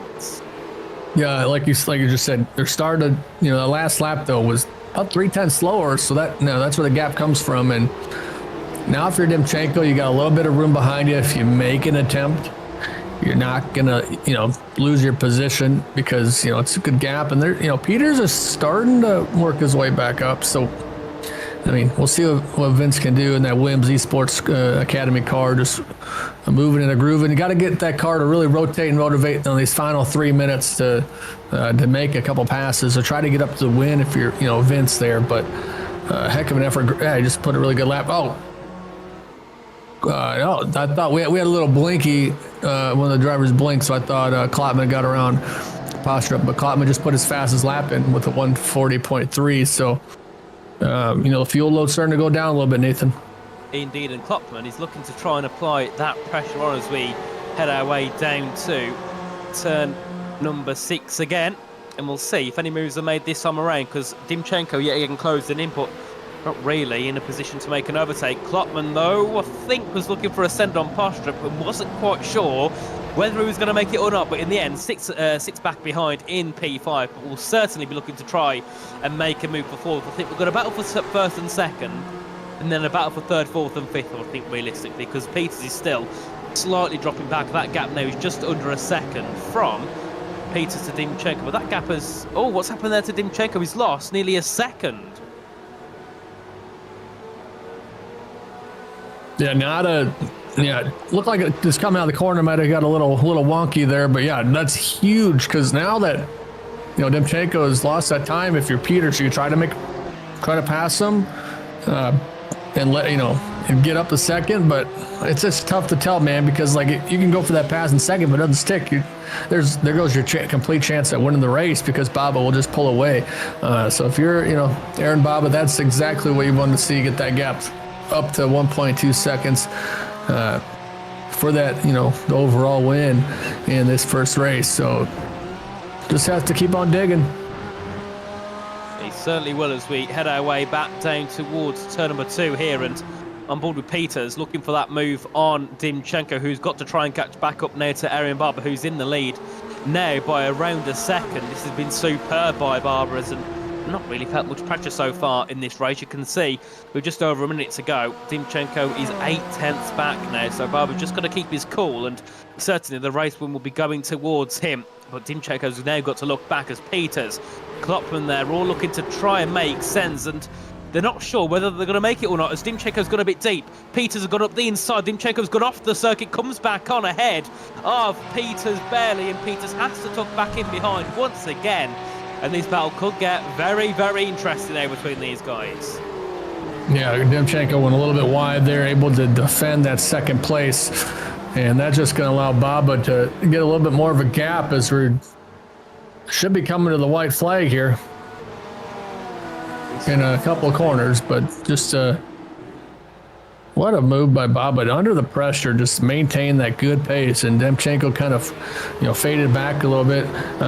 Amateur class, amateur division, Maiko Van Look is just out in front by a couple spots and overall, so really good job to them. But this battle for the lead, or in the front five, was just it's been spectacular. Oh, coming to the checkered flag actually.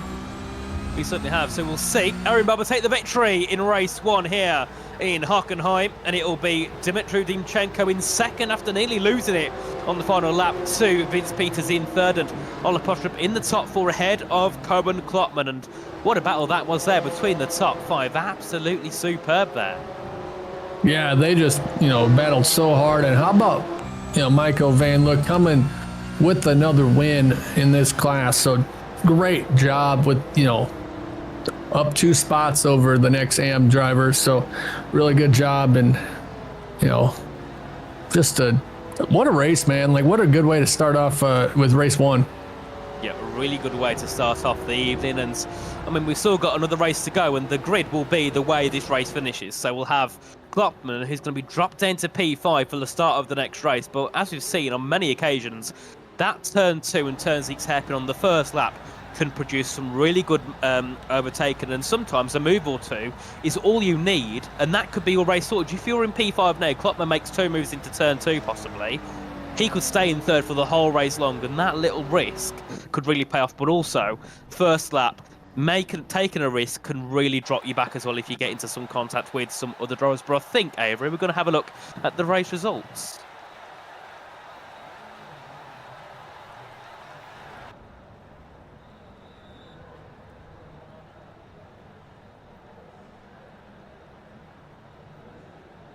They'll pop up in a second, but it was, of course, Baba who took that victory. Well, they want to pop up, but no. Seems there's an issue with the results, so they won't pop up, by the looks of it. A big shame indeed. And, I mean, they showed us the Heat 2 results, but we haven't seen Heat 2 yet, so the stream a little bit ahead of us there, Avery. Yeah, but Baba came with that win, man. And here we go. Just what a fantastic run. Here's the race 1 results. Indeed, and Aaron Baba took a brilliant victory, 8 tenths ahead of Dmitry Dimchenko in second, Peters third, Postrup fourth, and Klopman in the top 5. And then in P6, rather far back from the top 5 runners, it was Van Hoot ahead of Heremans, De Man, Ryan Walker, and Lucas Romano, our top 10 ahead of De Pape. And then Van Look is the leader of our AM standings there after the first race, ahead of Yellow Straighten, Jora Engel, and Steve Clays and Kevin Decker's the top 18. And then we'll see the final couple of results as well after that once they pop up on our screens.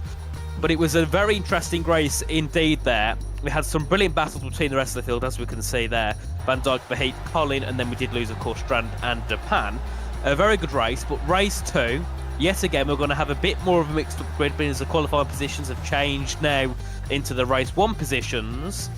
Let's see what type of moves we'll get in this second race. I think we've got a 5-minute warm-up, so we've got just under 3 minutes to go, and we'll see what happens in this second race. But before we get in, Avery, a bit of a question for you. Who do you reckon will get the race win? It's a bit of an out there question, but who do you reckon will get it? There's a good opportunity for a lot of drivers. It's hard to go against Baba because when he was under pressure, didn't get phased. But then you got a driver like Dimchenko, kind of struggled towards the end of that third race and could always have a good opportunity to make a pass. And then you have a driver like Klopman, who was in 5th, who fell back, who's also racing with something. But I'm going to go with Dimchenko. I think Baba could sweep the day, but I'm going to go with Dimchenko because I think he's going to be racing with a little chip on the shoulder from the incidents.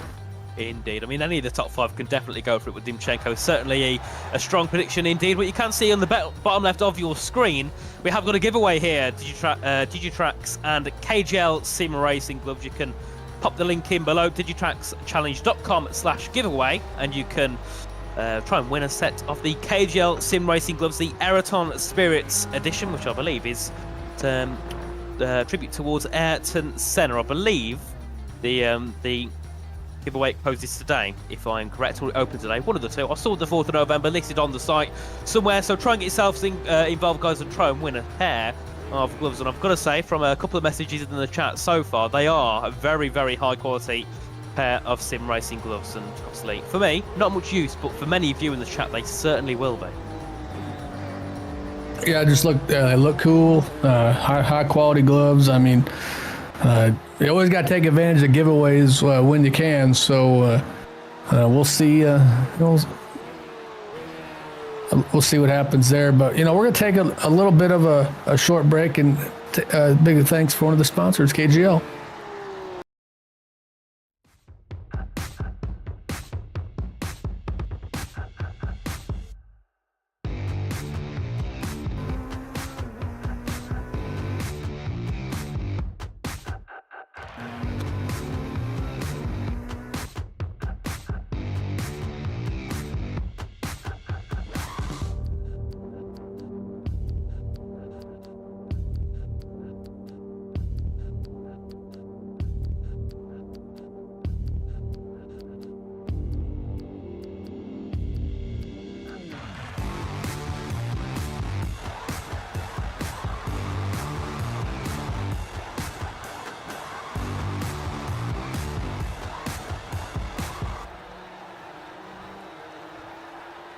And welcome back, everybody, as we just have over 30 seconds to go before we get the grid lined up for the second race of the evening. And race 1, if you missed it, it was a really good race. So make sure to go back after the stream and have a look how it went. But race 2 now, this could get even more intense. Another 30-minute race with all of our drivers on the field. I think Depan has pulled out, unfortunately.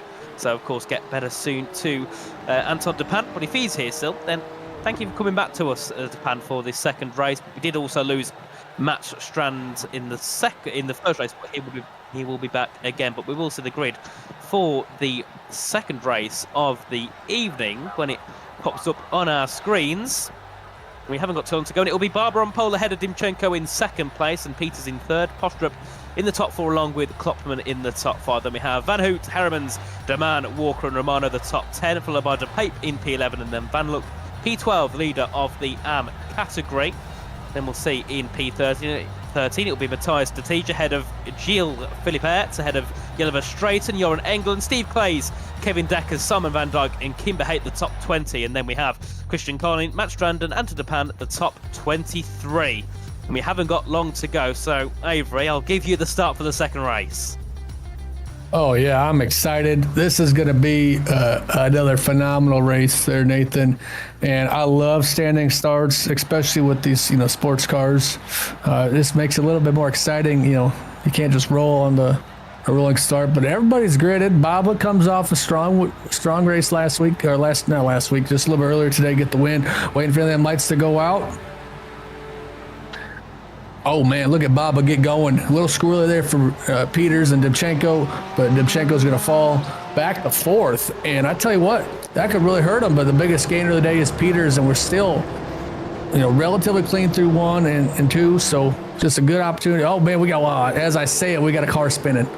Yeah, that's Lucas Romano. Oh, and a massive crash there, heading down the straight. That's going to be 5-6 cars involved in that one, and Michael Van Luck, I think, was one of the cars involved there as well. We've got Van Luck, Engel, and Deckers for Haight, Depan, Colin, all involved in that big accident there down at on the straight, down to turn number 2. And as that happens, we've got to move for the lead. Peters on the outside of Barber, looking to try and get that leading spot around the outside at the hairpin, looking to make that move. Goes a little bit wide, allows Klopman to try and jump into second place, possibly, as we head our way into turn 7. And we can see here Peters on the outside of Barber, looking to make a brilliant move into turn and race. Up the inside goes Vince Peters. slight bit of contact there, and Klopman making one. Klopman's looking to make two moves, heading through to turn number 9 and 10, and what a move that could have been there for Klopman, but he does sit back in third place, and what an opening up there, Avery. Yeah, Klopman found a way to try to get around, but man, we already got 3 cars in the pits, and right when I was talking about it was clean, all the carnage happened, and parking lot everywhere. Tow trucks were coming to get the cars. Man, that was a big wreck there. It certainly was.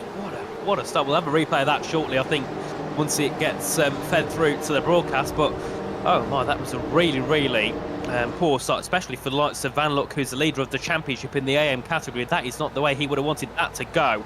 As Postrup there, he's in P5, as we do have our replay of what happened down to turn number 2. That was Colin Evans. Oh, sorry, that would have been Romano at turn 1. And you can see there, 3 wide. Someone gets tapped over a little bit. I think that was number 31 who initially started that off. That would have been Joran Engler, moved over to the right. Sorry, to the left, and that, of course, just caught loads of cars. Oh, that's going to be... Oh, that's a replay, sorry, again. Oh, that was a scary one. That was Romano when he went round as well, down at turn 1. And you can see, yeah, Joran comes over. The car on the left-hand side also comes over to the right, and the car in the middle just gets squashed, as we do have a move there from Van Hoot on Postrup for P4. Yeah, my. I mean, you're 3 or 4 wide there. Chenko. Oh, what a move. He's out. He's pitted. He's out. Oh, yeah. Wow. Man, I made a bad pick this one, but that's okay. That's okay. Sorry, Demchenko, for that. Usually when I pick drivers, they get a little bit better luck, so it's, so I want to apologize for that. Maybe it was a blink or what's happened? So yeah, lost the rear, and that is gone round. And I think, did he get caught by someone else coming through? No, he didn't. No. But chose to pit. Yeah, I think probably just gave up there. Probably just called the private jet, said on the next week. Yeah, that's it. I'm gone. We've got Red Bull Ring next, so he's going to fly to Austria early. As we do see our leaders, Peters now ahead of Klopman and Barber in the 3rd place. So great job here by Peters to take the lead, and also Klopman. He started P5. He's now in P2. That is definitely the start he would have been hoping for.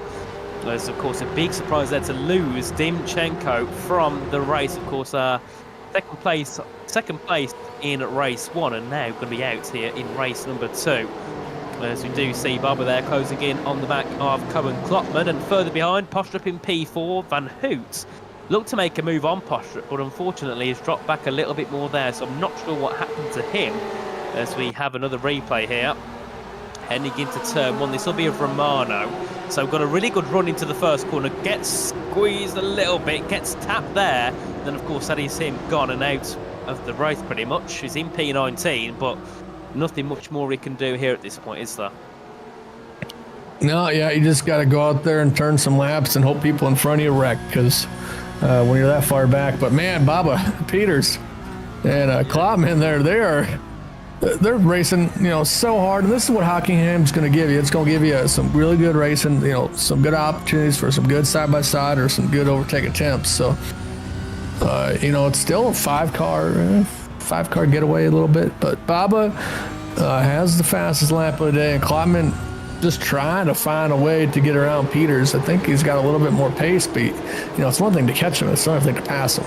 Yeah, it certainly is, as we did see as well. Ola Postrup there in P4, closing in as well on Erin Barber for 3rd place. So that could also be an interesting dynamic to the race. Barber losing multiple positions, not something we really expect to see happen here in this championship, as we do have Vince Peters, of course, in the lead of the race now, heading down to turn 1, just 4 tenths ahead of Cohen Klopman in 2nd place, and Erin Barber there in 3rd, being closed in by Ola Postrup, and Van Hoot there rounding at the top 5, looking to also close it and possibly make some overtakes. Down to turn 2 we go. No one that time making a move.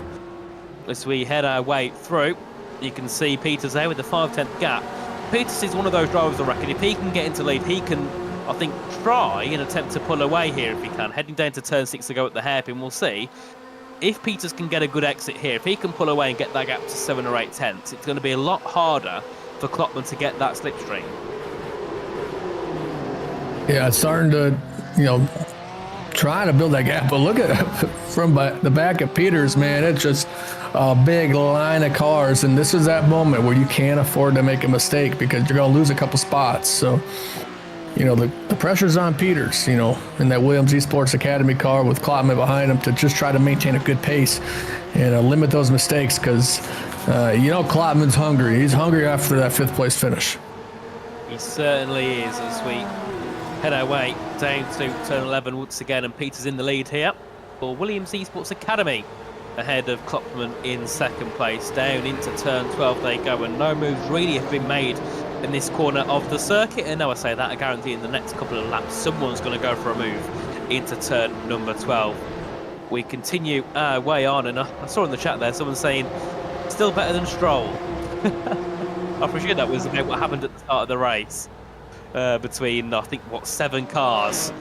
As we head our way through once again here, and there we can see Porsche setting a personal best, and a couple of drivers also setting their personal best laps as well in this race. As we continue on, you can see the cars hopping the curb at turn 1, a really horrible curb, especially if you're in a car that's quite low to the floor like these Porsches. It can really make it quite difficult sometimes to hop that curb and take the right trajectory through that corner as we head our way back down to turn number 6 here, and the gaps are starting to increase here. Postrup's losing touch here of Barber a little, but as we've seen before, Avery, once the top 2 and top 3 battle, it does bring Postrup and Van Hoot right back into it for a couple of laps. Yeah, if you just, are within that 2-second, range of the leader, you're still in a good spot because, we've seen drivers in the last race make those slight mistakes and they keep on going. And there's here's a guy at 13, Steve Clays, and had that rough race a little bit earlier, but leading the amateurs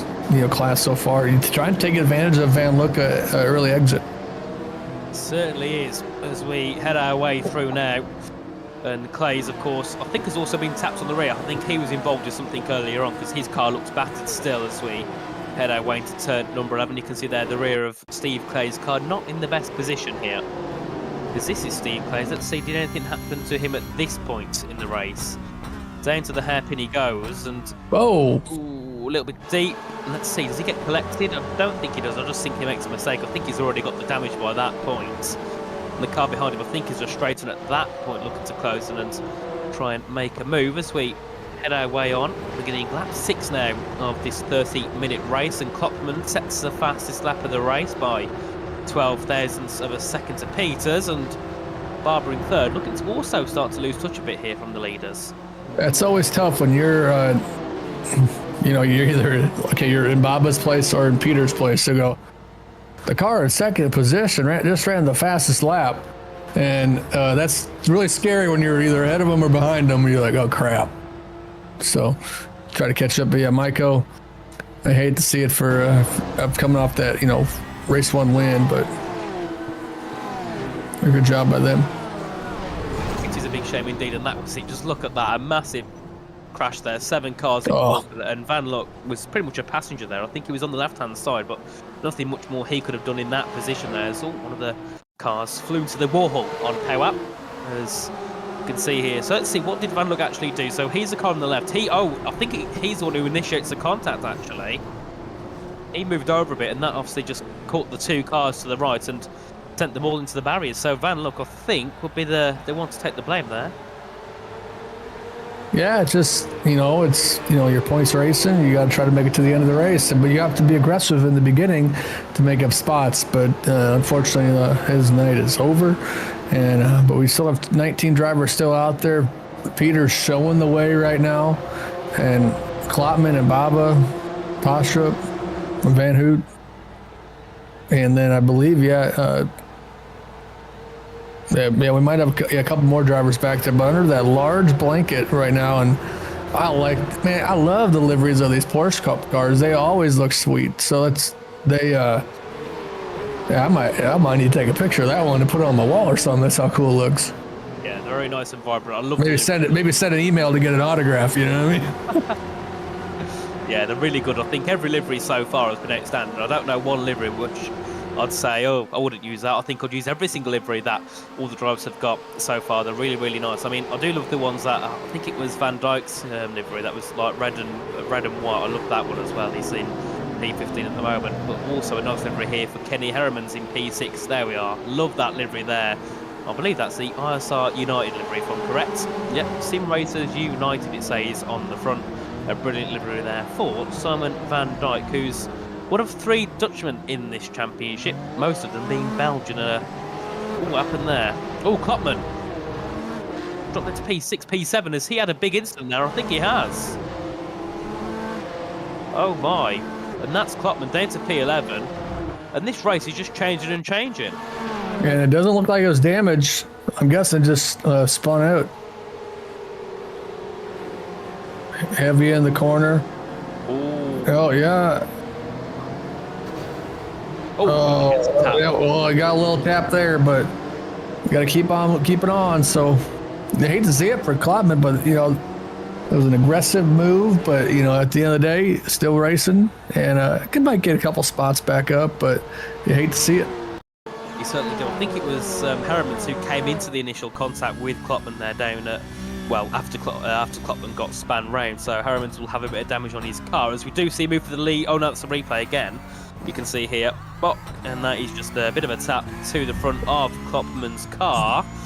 With Harrimans as we continue on here, live pictures, and Harrimans is in the top 5, but you can see that gap now, 3.5 seconds back to our leader, so around 2 seconds back to Van Hoot in P4, but Postrup has worked his way up into a podium position, lost 2 cars from that podium spot, being, of course, where is he now? Klopman, who dropped there to P15, and then, of course, Timchenko, who was out after the first couple of laps, put Postrup into a podium place. I think looking to take the second of the championship here for him. As we're on board here with Ryan Walker, heading through into turn number 11 here, on the back of the Pape. This is my favorite part of the track right now. You roll in the Mobile 1 curve and just kind of get those. I like slower turns, Nathan. So I like slower turns or big turns like NASCAR 1 and 2 at the road course. Nice and easier, easy corners. My favorite part of the track, though, is probably the straightaways. So just you can take a little short cat nap if you need to. But these guys aren't taking a cat nap. They're battling hard for that final spot in the amateur podium with Colin and England, and they are working each other. And you got Decker's behind them. They're trying to get, you know, that final spot in the amateur podium. They're moving and grooving, and, you know, almost to the halfway point. So they're just still trying to figure out where they're a little bit better at than where the others are. Of course, and I think Colin and Deckers are teammates, so they're not going to be battling too harshly, being as they've probably together in a voice channel, or probably at least. I think Deckers was let through there by Colin heading through. I think that was a bit coordinated there between the two. So, yeah, that looked like an interesting. It looked like a really aggressive send, but like you said, they're probably teammates. He just let him go. But I lost my breath for a second in my Midwestern and I was like, "Oh, that ain't gonna be good." But they got through it. Indeed, as they head their way down to turn number 2, and Barber taking the fastest lap on the previous lap on the back of Vince Peters in the lead of the race, and Postrup, though, is right on the rear of Erin Barber there. That gap was just under 0.2 of a second there between those two, so we could still have a really good battle for second place in this race. And Van Hoot as well in P4, just over a second back from Postrup now, so he's starting to lose a little bit more time, and so is Kenny Harriman. So I'm not sure if Harriman has got some damage there on his car, because he's a little bit further back now from Van Hoot. It's about 3 seconds now back to P4, so I think he might have, might be suffering there with that damage on his car. And then further back we can see Deman leads to Pape and Walker and Detige there, and they're a little back for P9. Well, P6 to P9. Yeah, good battles all the way throughout this, and that's what you're going to get when it comes to this Porsche Cup series. It's always battling throughout the field, and that's why I love to watch it when Apex is covering this series. One of my favorite ones to watch, and I'm so glad that I got pinch hitted into this show, because, man, like you said, Nathan, before we went live, this is one of the best racing you're going to see, and it's just an honor to be able to cover it. Certainly, it's been a brilliant season all season long so far here. For the 4th round, of course, we head off to Red Bull Ring next time out, and then our finale is at Zolder, which is another brilliant track, so I can't wait for that race. Indeed, in I think about a month's time. I think it's a 2-week break till the next race, and then another 2 weeks till our final race, as we see Klopman there taking the fastest lap of the race. So he's still got some decent pace in his car, 40.588. That's about a tenth quicker than the previous fastest lap from Erin Barber as we head our way through with our leaders. Peters in the lead, Barber in second. No moves being made into turn 8, but it's been a popular overtaking spot in this race, and unfortunately it's a spot that's ended Klopman's podium streak. I think Klopman's been on the podium every race, bar I think 2 in this championship, and one of them being back in Imola in race 1. So certainly not the way Klopman would like to go out of this race as we head our way down to turn 12 once again. And Porsche closing in. He could certainly be a driver that's a bit of an outsider getting involved in this battle for second and first. Big shout out to Mr. Charismatic for subbing to the channel. This is a great opportunity. Make sure you hit that sub button, get those notifications on. Apex Racing TV brings you all the coverage to many different types of racing, whether it's open wheel, sports car racing. It's always thankful to provide a coverage. Whoever would love this opportunity to give it, check us out, Apex Racing TV. So big shout out to Mr. Charismatic and all our followers and subscribers here on our YouTube and all the other social media platforms. So big shout out to everybody for tuning in. Race ain't over yet. We're just over the halfway point, so keep that YouTube link open and let's watch the end. Of course, as Datij there making a move ahead of Brian Walker for P8. Let's see, can Walker get a bit of a switchback done through turn 3 to turn 4? He's got a decent run heading down towards the hairpin at turn number 6. Let's see, can Walker send that move back on Datij as we head our way down to the braking zone? He's got a really good run here, has Ryan Walker. Is it going to be a run for the move or not? No, he sits back for now, so not choosing to make any dive bomb. He goes a little bit deep though, and so does Datij, and a bit of a switchback there, a brilliant. Let's see, can he get that move done? He's going to have the inside line. It's going to be Datij on the outside. Let's see, does Ryan Walker go for the move up the inside into turn 7, 8 and 9? He's got the inside, but doesn't really carry enough speed through there to make a threat in towards turn number 8 there. But he's got a decent exit once again into turn 9 and 10. Let's see, can he make a move? No. Sits back just for now, but this could be a really good battle all race long between Datij and Walker into turn 11. And Datij for now still has that P8 spot, but they've lost a lot of time battling because the paper's really pulled nearly 2 seconds on them. Yeah, they're starting to pull away a little bit, and that's what happens when you really start battling. There's Matthias there just put on a really good run, and Benjamin up in that 7th spot. Going to try to catch up to Sebastian Devan in front of him in that 66. Lovely. Like I said earlier today, all these liveries are sharp, and I know a lot of people care about how the Porsche Cup cars look, and you can definitely see it today. Yeah, definitely. They're brilliant cars. They look great, and it looks even better when you have some brilliant, vibrant liveries, which they've all got on their cars here. As yet again, our leaders closing once more. Barber on the back of Peters, and probably the same story as always. No moves happen. They sit behind each other as they head into the hairpin. And well, for a second there, Barber was actually going to go for a move, but backed out. Heading into the braking zone here as Porsche up in 3rd yet again, just loses a bit of time in the middle and 3rd sector, but when they head down towards turn 2, it really does catch in when you see Barber kind of tuck back in behind Peters and just slow down and keep Peters in the lead of the race. As we head to turn 8, you can see it again. Yeah, you can see, of course, Barber just sits back, and that allows Porsche up to close in a couple of tenths for a moment or two, but then through many of the corners he just loses that advantage, so drops back a little bit more. So it's going to be a hard one for Porsche up here, but if the top 2 make a mistake, he's in a position for the lead. Yeah, just trying to catch back up as Postrup, and like we were saying earlier, he's in a good spot. A half second or so between him and Baba there, and if those drivers make a mistake, you got to be there to capitalize. If you're not in that position, you won't be able to capitalize. So Postrup trying to do a little bit, get a little better spot than last race, and try to maybe can get that win. It's anybody's game right now in that, especially the top 3.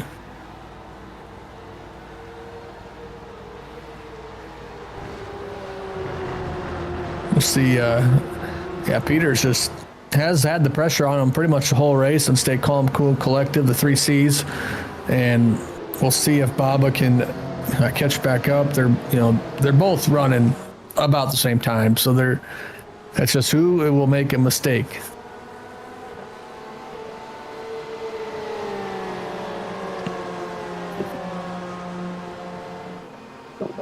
Peters trying to just hold up the Baba, who's hard charging and putting on a heck of an effort here, just trying to. And you see Van Hoot behind him there in fourth, just a skosh behind, and trying to find a way to maintain that position. Right, I think I'm back. I had a bit of a blip with the internet. Oh, it's all good, man. It's all good. We just keep talking. We're back. Good to see you. Good to hear you. Oh, there we are. I thought it was an issue with the stream then, and then I thought, oh no, I've disconnected from absolutely everything. But luckily, it was only a small blip, so I'm back now. Sorry for that, guys, but I'm back for now. Yeah, I was almost all by myself, and you're back. So that happened to me the last race. I call that a little internet flubber, but it's good to have you back. But oh yeah, less than almost 8 minutes to go, Nathan. So this is that moment where this is the opportunity where you make the November highlight reel. So we'll see what happens. Oh, Clades goes around. Oh no, Walker. It was Walker. Walker, yeah, Walker goes around. And we'll take a look at the old. Oh, look at Simon there. Nice maneuvering. Yes. Michael Spencer, thanks for the sub. Yeah, look. Let's see what happened with Ryan Walker heading through to turn 11. Of course, had an incident. Unless it happened earlier on, heading into the braking zone here. This is when he went, oh, this is early, wasn't it, when he made that great little switch back there on the Tige and got that move complete. But we're going to have to find the replay where he did, unfortunately, end up in the barriers as head through here. Let's see, once again, is this the correct replay of what happened to Ryan Walker? This could be it here, heading into turn 11. Gets the car turned in nicely, runs wide and just spins it on the curb. Nothing he did necessarily wrong, he just hit the curb at the wrong angle. Unfortunately, went round and lost 3 positions due to that one. He was P9, now P11. So P12, sorry, so definitely not the way. They would have wanted that lap to go, as we have just under 7 minutes to go in this race. So we do see the Tige here, and that will be Strand having their little battle. And if I remember correctly, Matt Strand started 22nd. He's now in the top 10. Yeah, great job by Strand to, move up the field. That's 13 positions, and just put on a whale of an effort to get as many points as you can, because when you're starting in the back, it's always difficult to make your way through a competitive field like we have here in the Porsche Cup.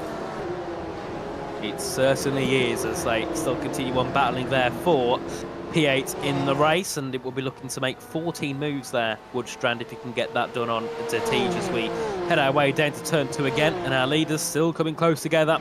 Peters ahead of Barber, ahead of Postrup in 3rd, as we head our way through, and we'll see what happens this time around. And still no moves are made, and with 6 minutes to go, I don't think it'll be that far away though before we do see Erin Barber look for that leading move. Yeah, Barber just, it's kind of weird. Last race, he was the one leading, so now he knows that you got to put there's the pressure. Ooh, they're getting really close. Oh my goodness, you could maybe split a piece of paper through those drivers. So man, and Baba goes just a little bit deeper than Peters, but didn't lose out on too much time. But I think Baba just like, hello, I'm here. Don't forget about me. Please make a mistake. He's like, but real aggressive move, but good clean move too. I mean, just got close. I mean, nothing. They didn't wreck. They just got really close.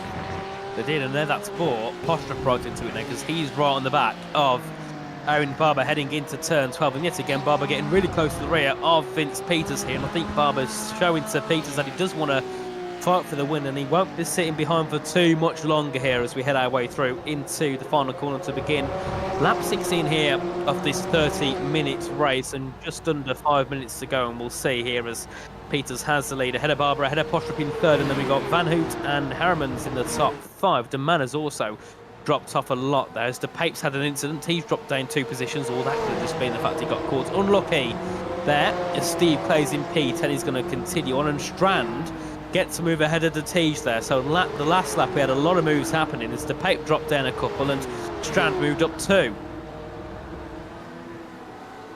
Yeah, Strand's just moving his way up the field and putting on one heck of an effort. And this battle for that AM, the AM win is pretty dang close too. So Take a look at the tape. Let's see what happens here. So I think that's the paper ahead of him. Oh, and he's had a bit of a spin, hasn't he? Ooh, that was close. That could have ended badly. Yeah, good thing.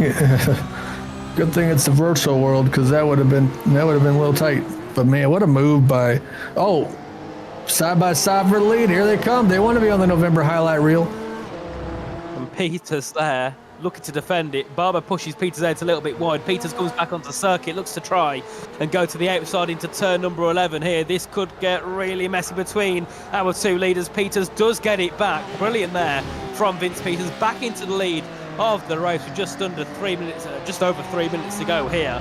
And Postrup, though, he's looking at this knowing that if these two go side by side, they go wide, they make a mistake, then it's my turn to move and get into the lead of the race. So he's going to just be hoping that the top two come into a little bit of contact there. Oh, Barbara, a massive slide heading out to the final corner. That gives Postrup a chance to look for a move for second place into turn number 1, and that also gives Peters the opportunity to try and pull away a bit.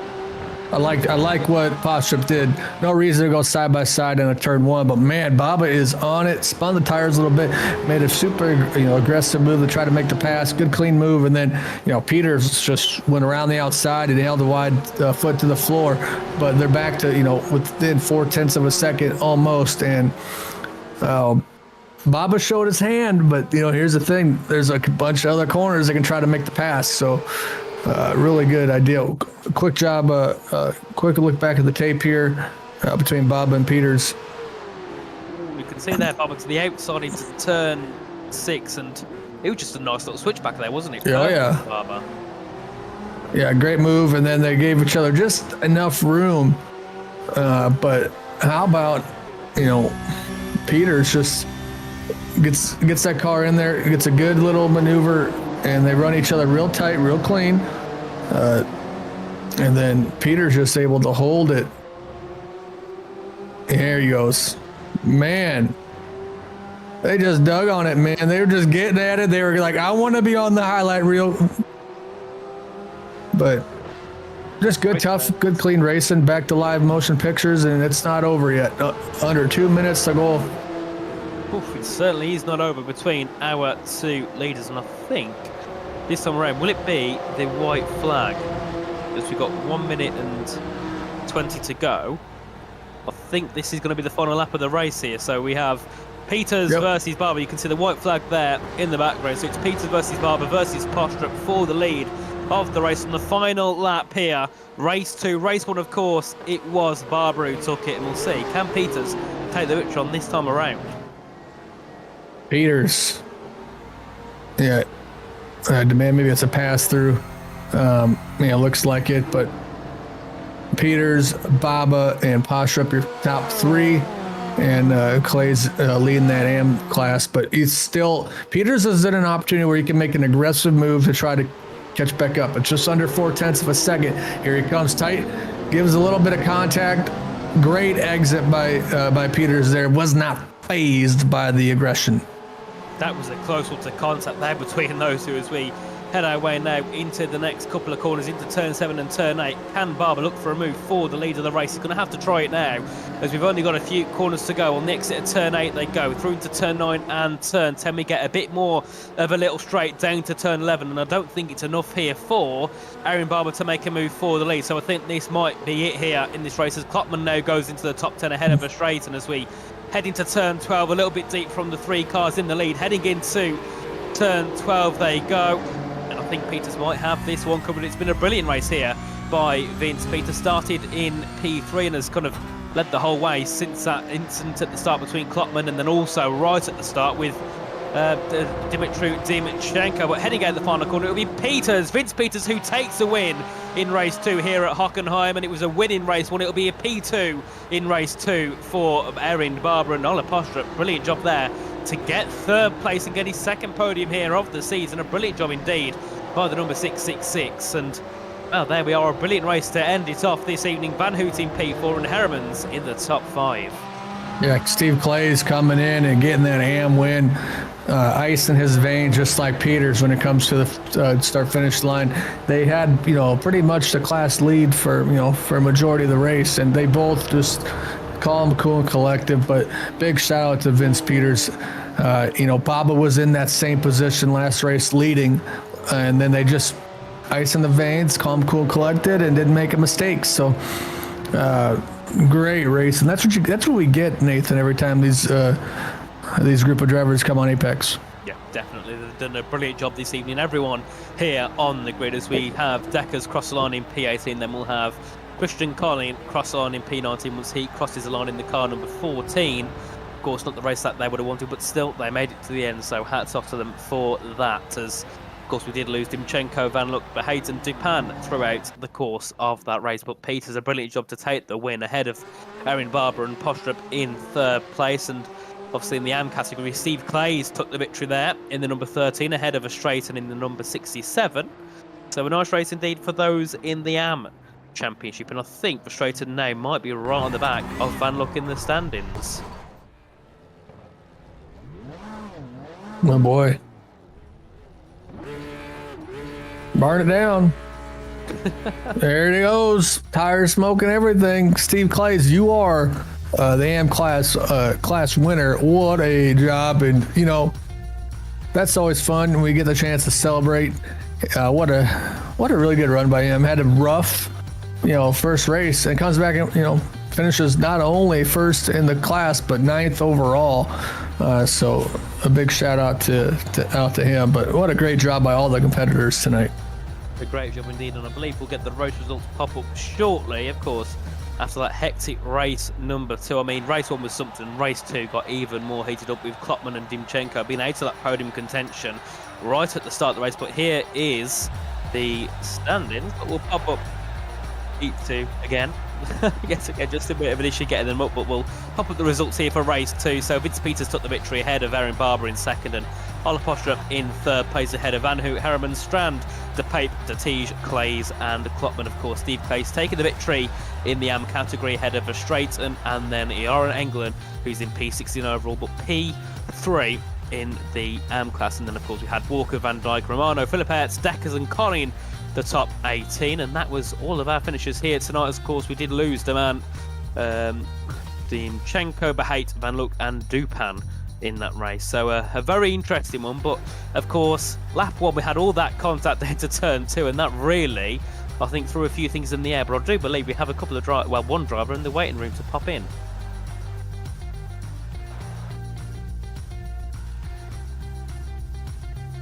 So Cohen Klopman, welcome in, mate. Can you hear us?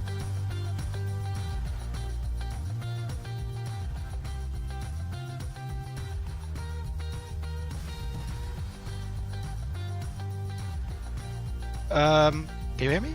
Oh, there we are. Great. So, Perfect. Cole, welcome in, mate. So, of course, race 1 went decent with a podium, but then race 2, it kind of fell apart, didn't it, after that issue at the start? Well, near the start. Did I get a podium in race 1? I don't think so. Oh, no, you got P5. Oh, my. There we are. My memory's gone. I wish I had.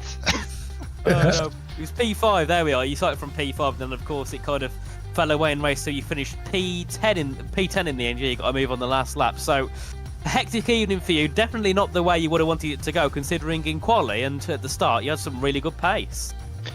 Yeah, it's just not my season, I guess. Like, this keeps happening. It happened in round 2, it happened in round 3, and now, like, a lot of pace, but like no luck. I mean, I don't know what's happening.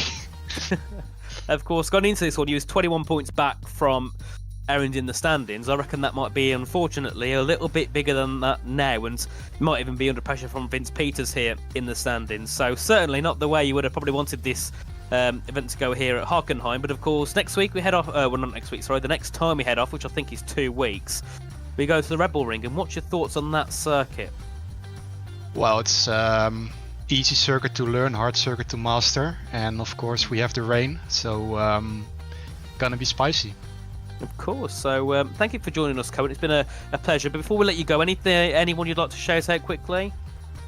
I want to thank you guys for broadcasting, of course. Always lots of fun to watch it back.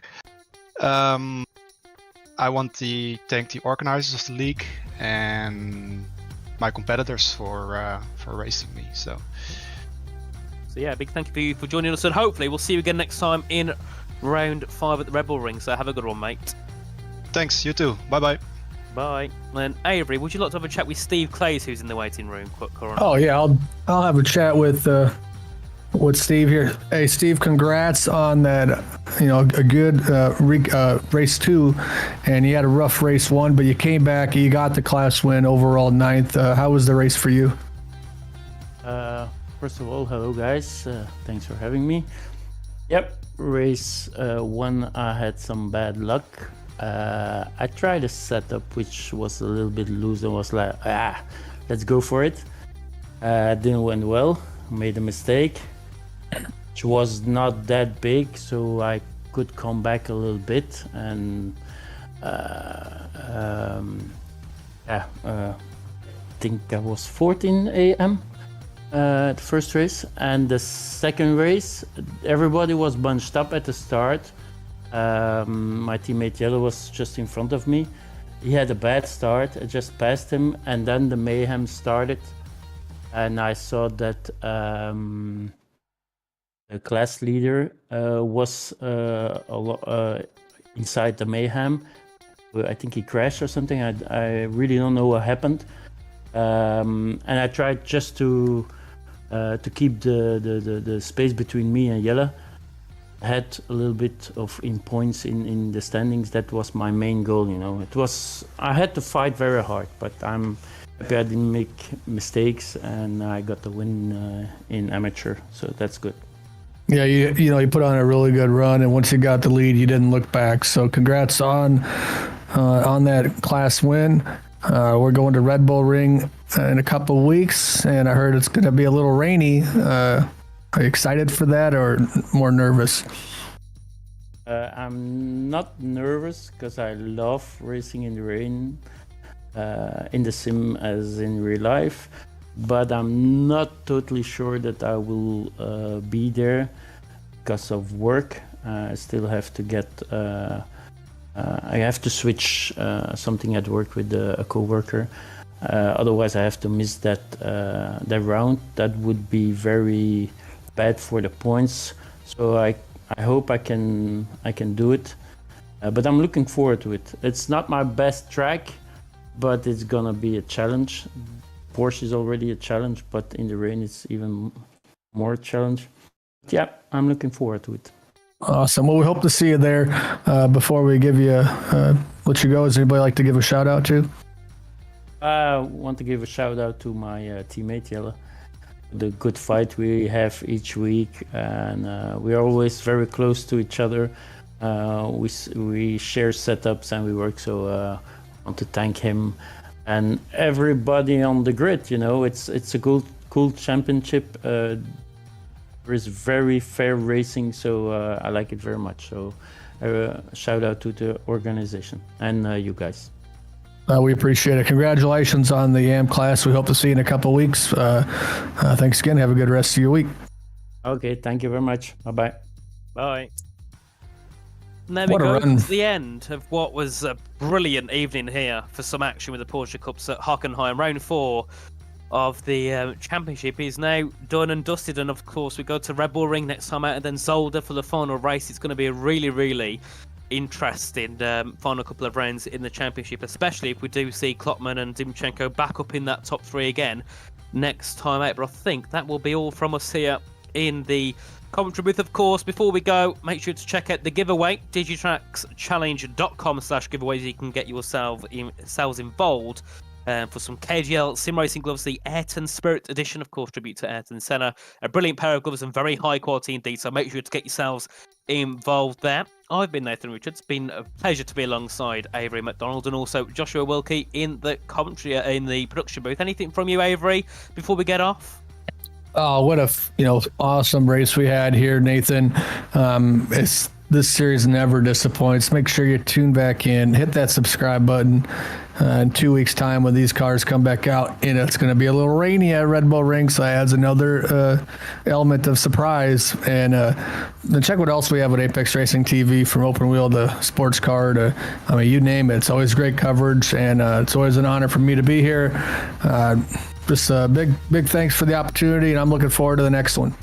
Of course. So thank you everybody for joining. It's been a pleasure to commentate over this race, and we'll be back in a couple of weeks' time for round 5 of the championship. So make sure to check out everything else on the Apex Racing TV channel and subscribe and get that notification bell clicked so you can get notified when we go live. But that is all from us. So have a good evening, everyone, and we'll see you again in the next broadcast. Good night.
Are you struggling for consistency in your sim racing? Does your iRating look like a roller coaster? If so, we have good news for you. The way to get more consistent is to first understand what you're doing differently than the professionals. And VRS is the answer. With our competitive subscription, you will have the telemetry, setups, tutorials, and everything else you need to fully analyze your driving. Our data packs and the ability to compare your driving with the best in the world will show you exactly where to adjust your inputs, change your driving line, and shave seconds off of your lap times. And our powerful and precise Direct Force Pro wheelbase and precision pedals are being used by some of the world's best drivers. All these champions agree that VRS hardware is not just the best on the market, it's also priced well below the competition. So if you're looking to upgrade to direct drive and the best pedals in sim racing, VRS is your answer. If you want to get better, get faster, and make it happen sooner rather than later, you owe it to yourself to find out why so many people are switching to VRS. You'll be so glad that you did. Visit www.virtualracingschool.com and learn why the best use VRS.